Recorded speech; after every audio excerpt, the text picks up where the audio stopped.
Hey, thanks for joining us. I'm Pastor Rob Edenfield, And I'm Pastor Randy Lozano. and we're doing our first installment of the Read With Us series. So, So what exactly are we doing here, Rob? we are reading through the Bible in a year. And that started over 20 years ago when I was realizing some of the gaps in my own Bible knowledge. And I recognized that my biggest gap was in the minor prophets. And I thought, hey, I should start reading the minor prophets regularly, and counted them up and realized there were 12.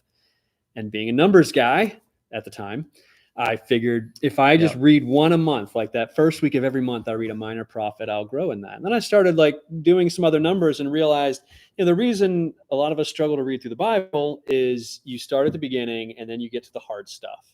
And you get to the stuff that you don't know how to apply, or you don't know what it means, and you just have to sludge through that.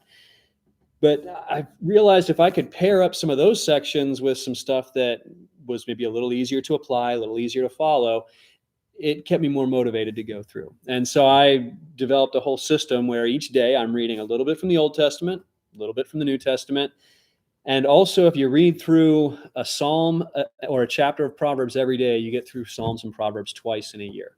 So just put all that together, and I've been following that plan for over 20 years and had been getting some feedback in our church that other people might want to try something like that. So we're putting it out there to say, hey, let's all do it together this year. Yeah. And maybe you're more like me and you're not really a read through the Bible in a year kind of person. I'm excited to do this kind of thing. I'm glad to have people doing it with us. I'm excited to see people on Sunday morning or throughout the week and talk about how we're reading the same thing in Scripture. And we have questions, we have observations.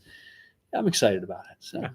Well, this week we're reading through the first 4 chapters of Proverbs. It's not exactly a full week, so we thought we'd start off a little slower, looking at the first 4 chapters of Proverbs, and it speaks for itself when you see in verse 8, "Hear, my son, your father's instructions." And so what you'll see in any sort of commentary or reading is that these first 9 chapters are sort of a preview of what wisdom is. It's sort of the sales pitch, if you will. Like, here's why you want wisdom. And so what were some of the things you noticed? As familiar as the verses are in chapter 3, when it says, trust in the Lord with all your heart. Do not lean on your own understanding. In all your ways acknowledge him, and he will make your paths straight. Be not wise in your own eyes. Fear the Lord and turn away from evil. I like how wisdom itself defines the limits of wisdom. Wisdom itself says wisdom alone is not enough. You have to fall back on the leading and the instruction and the wisdom of the Lord. Wisdom is not something internal to us. Wisdom is something that God gives and a way by which God leads us. And it's never detached from God himself. It's always, yeah. And of course, I couldn't help but think of the words of James, who tells us, if any of you lacks wisdom, let him ask God, who gives generously to all. And so as both of us are fathers, we can, and both of us have children, as sons and daughters, we can look at this and we can relate to this desire to want to protect. And that's the feeling I get from these first 4 chapters in particular. A lot of the language is about chapter 2, verse 8, you're guarding the paths of justice. If you do this, the Lord will make your paths straight, which of course the background there is of going on a journey.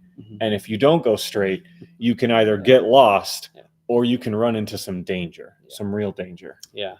So one thing we want to do with each time we do these reflections is we want to talk about how the gospel is present.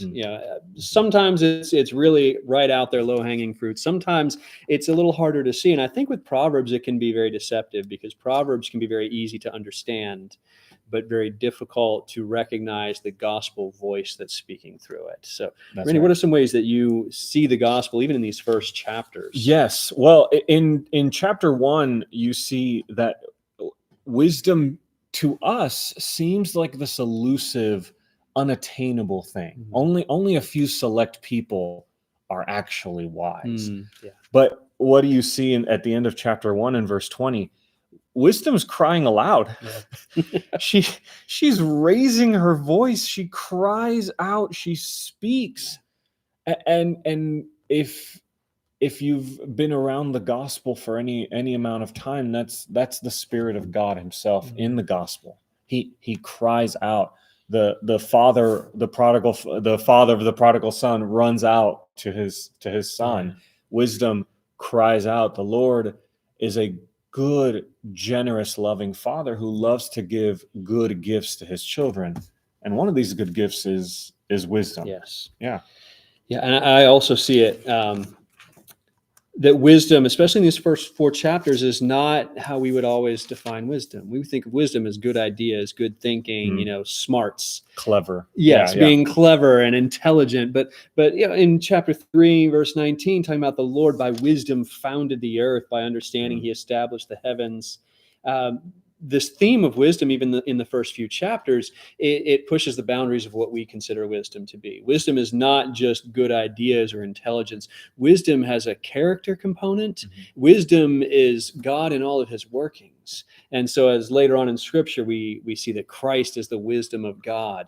That needs to be at least in the background of our minds as we're starting in Proverbs, that wisdom is not just applying knowledge to certain situations, but wisdom is God in all of His ways and all of His doings, including the gospel, which is the wisdom of God in action, partnering with His compassion, His mercy. Yeah. And one thing I would add that it really struck me in reading this time, how many times have we read through Proverbs? And I'm sure many of you listening and watching have read through Proverbs several times, but I found that often something gets added each time we read. And in chapter 4, the father is speaking, and he says in verse 1, "Hear, O sons, a father's instructions, and be attentive, that you may gain insight." And what a beautiful description of what wisdom is. And I think of one of our elders who often says, the gospel, the good news of the gospel is that through Jesus, we're allowed to see things for what they really are. And so it's not when we see Jesus sort of taking the road we would not have taken.